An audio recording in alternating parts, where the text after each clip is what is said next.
Some crimes make headlines. Others leave behind questions that refuse to disappear. Welcome to Silent Whispers Kenya, where we uncover the stories behind Kenya's most chilling crimes. Imagine leaving your home one ordinary Wednesday morning, getting into an Uber and heading to work.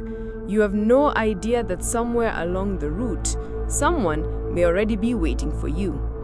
At around 9:23 in the morning on July 29, 2026, Dr. Victoria Mutiso was traveling through Nairobi's Upper Hill area. Then, according to investigators, a black Toyota Prado partially blocked the road. Her Uber slowed down, and within seconds, a gunman allegedly opened fire. 3 bullets struck Dr. Mutiso. The driver rushed her to Kenyatta National Hospital, but she was already critically wounded. She was pronounced dead shortly after arriving at the hospital. At first, it looked like another shocking case of a professional being gunned down in Nairobi, but investigators would soon begin uncovering a much darker story. Because according to the latest court filings, detectives now believe Dr. Mutiso's death may not have been a spontaneous attack. They believe it may have been the final stage of a murder plot that had allegedly been developing for months. And at the center of the investigation is a disputed piece of land, a family connection, alleged payments to hitmen, and police officers accused of becoming part of the alleged operation. This is the story of the murder of Dr. Victoria Mutiso, and this is where the investigation has led so far. Who was Dr. Victoria Mutiso? Before we get into the murder investigation, it is important to understand who Dr. Victoria Mutiso was. Dr. Mutiso was a respected clinical psychologist, mental health researcher, and former director of research and administration at the Africa Institute of Mental and Brain Health. Her work placed her in the field of mental health research and advocacy. But on July 29, her life came to a violent end. According to the DCI, she was traveling from her home towards her workplace in Upper Hill. Her Uber vehicle was moving through the Mawenzi area when it encountered a black Toyota Prado. The driver slowed down. That was when the attack allegedly happened. A gunman fired from the Prado. Dr. Mutiso was struck 3 times. The Uber driver immediately drove away and rushed her to Kenyatta National Hospital. But the injuries were fatal. Investigators later recovered spent cartridges from the scene and a bullet fragment from her body. Those pieces of evidence would become important in what followed, because detectives were not only trying to find the person who pulled the trigger, they wanted to know who had planned the killing, who had financed it, who supplied the weapon, and most importantly, why was Dr. Victoria Mutiso targeted? Perhaps one of the most disturbing details to emerge from the investigation is that Dr. Mutiso had allegedly experienced a security incident weeks before her death. On July 7, investigators say she reported that 2 armed men on a motorcycle had confronted her near Junction Mall along Ngong Road. She managed to escape, and she reported the incident at Kilimani police station. According to the latest court affidavit, she had also reported being followed before her death. Then, just 22 days later, she was shot dead. The question investigators are now trying to answer is whether the July 7 incident was connected to the eventual murder. Was someone already watching her? Was the first incident a warning?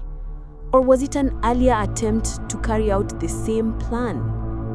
At this stage, investigators have not publicly established all the answers, but the timeline has become a major part of the case. The investigation took a major turn when detectives began looking into a long-running property dispute. According to the DCI, the suspected motive may be connected to a parcel of land in Mlolongo in Athi River.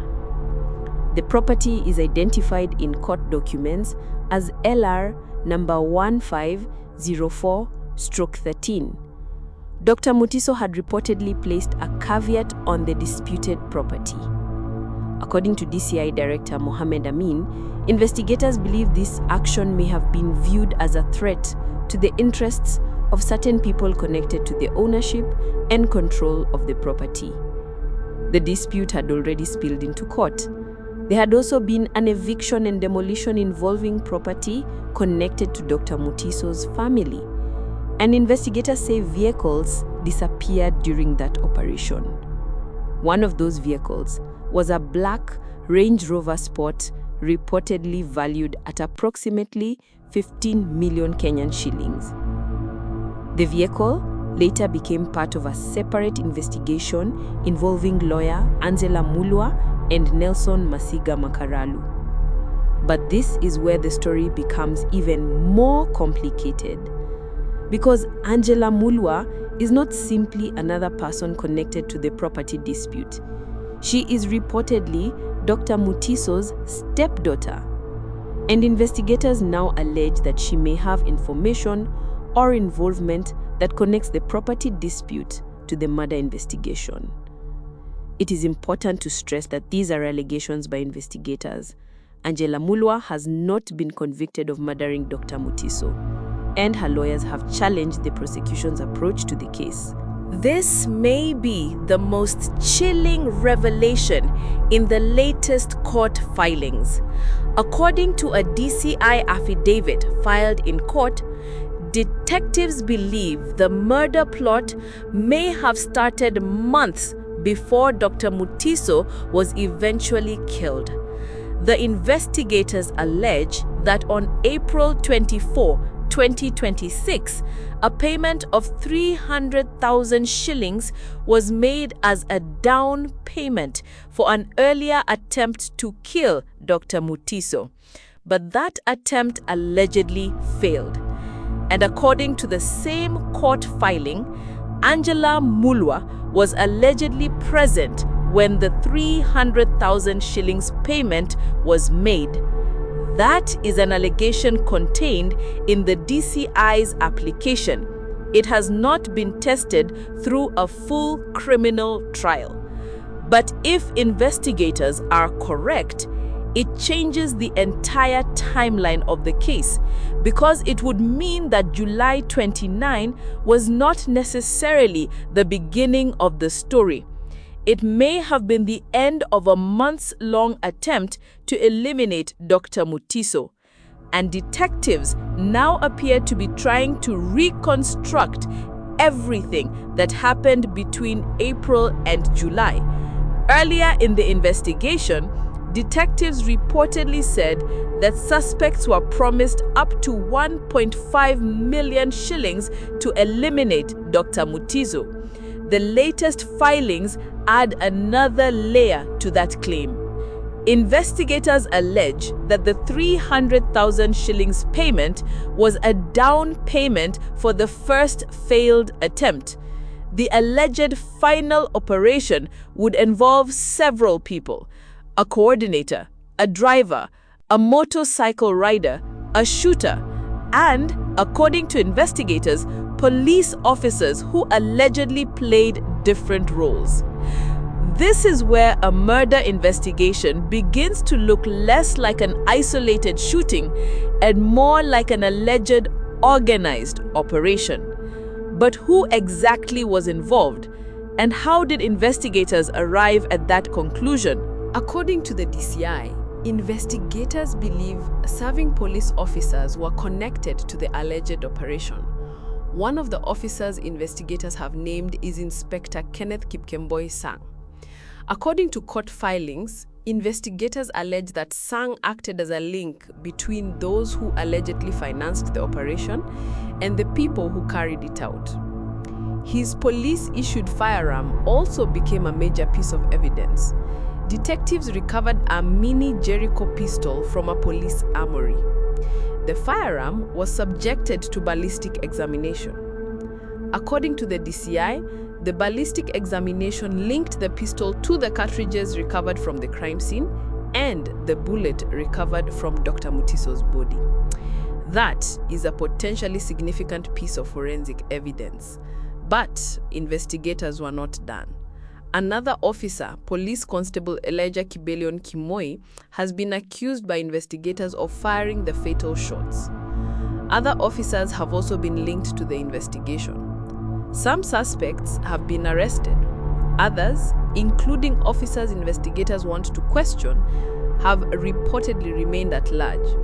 The latest reports say detectives believe 2 police officers may have fled towards Uganda, prompting efforts to trace them with the assistance of authorities beyond Kenya. If proven, the alleged involvement of serving police officers would make this case even more disturbing, because the people trusted to protect citizens would themselves have allegedly become part of a murder operation. But again, these remain allegations while investigations and legal proceedings continue. And then there is Angela Mulwa. Her name has increasingly become central to the investigation. Mulwa is a lawyer and, according to reports, the stepdaughter of Dr. Mutiso. She was initially detained together with Nelson Masiga Makaralu in connection with allegations surrounding vehicles taken from the disputed property. Investigators sought more time to hold the two while they pursued links between the vehicles, the land dispute, and the wider murder investigation. Eventually, a court granted the two a 1 million shilling bond. But Angela's freedom did not last long. Shortly after she was released, DCI homicide detectives rearrested her. This time, the investigation was directly focused on the murder of Dr. Victoria Mutiso. Her lawyers immediately challenged the move. Her lawyer, Danstan Omari, questioned why investigators had not brought a substantive murder charge if they already had enough evidence to connect her to the killing. The prosecution, however, argued that the murder investigation was separate from the earlier vehicle and property-related proceedings. The DCI then asked the court for more time to hold Mulwa while detectives completed their investigations. And that is where the case currently stands. But Angela Mulwa's connection to Dr. Mutiso is only one part of the complicated family history surrounding the case. Investigators have also been looking at Rose Mbithe Mulwa and Chris Mulwa. Rose was previously married to Dr. Mutiso's husband, Professor David Musimi Ndetei. The two divorced in 2001. They had 4 children together, including Angela and Chris. Investigators have been examining whether the family relationship, combined with the property dispute, could provide a motive for the killing. But the defense has strongly challenged that theory. Rose and Chris have disputed suggestions of a revenge motive connected to the decades-old divorce. That distinction is important. Being related to someone involved in a dispute does not, by itself, establish responsibility for a murder. The question for investigators is whether they can produce evidence that connects individual suspects to the actual planning, financing, or execution of the killing. Now look at the timeline. April 24th. Investigators allege that 300,000 shillings was paid in connection with an earlier failed attempt to kill Dr. Mutiso. July 7, Dr. Mutiso allegedly reports being confronted by armed men on a motorcycle. July 29th, she is traveling to work in an Uber. A black Toyota Prado allegedly blocks the vehicle. A gunman opens fire. Dr. Mutiso is killed. Then, detectives begin pulling on different threads: CCTV footage, call data, vehicles, a motorcycle, a firearm, police officers, the Mlolongo property dispute, and the people who allegedly financed or coordinated the operation. One by one, those threads begin converging, and investigators say they are now trying to reconstruct the entire network behind the killing. But there are still major questions. Who ultimately ordered Dr. Mutiso's killing? Was the land dispute really the motive? Who made the alleged payments? who connected the alleged financiers to the shooters? Why did the first alleged attempt fail? Was the July 7th threat connected to the July 29th murder? How many people were involved? And perhaps most importantly, how high does the alleged network go? The DCI has said it intends to pursue everyone suspected of having played a role, from alleged financiers and organizers to those accused of supplying weapons, transporting the attackers, or pulling the trigger. Investigators are also examining whether some suspects could have links to the 2025 shooting of lawyer Kyalo Mobo. However, the DCI has said that this possible connection remains part of an ongoing investigation. As of August 24, 2026, the investigation is still developing. 2 suspects connected to the vehicle and property investigation were granted 1 million shilling bonds. Angela Mulwa was subsequently rearrested as detectives pursued a separate murder investigation. Fresh court filings have now alleged that she was present during the payment of 300,000 shillings for an earlier failed attempt. Police have asked for additional time to investigate her alleged connection to the murder. Meanwhile, investigators are still pursuing police officers they believe may have played roles in the alleged operation. And somewhere inside all of these allegations is the central question: why did someone want Dr. Victoria Mutiso dead? The answer may lie in the disputed land. It may lie in the people who allegedly financed the operation. It may lie in the police officers whose weapons and movements are now being investigated. Or it may reveal a much larger network than investigators have publicly disclosed. For now, one thing is clear. The death of Dr. Victoria Mutiso is no longer being investigated simply as a shooting.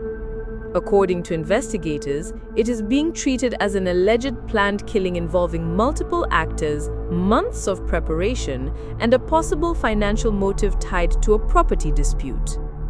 And the deeper detectives dig, the more complicated the story becomes.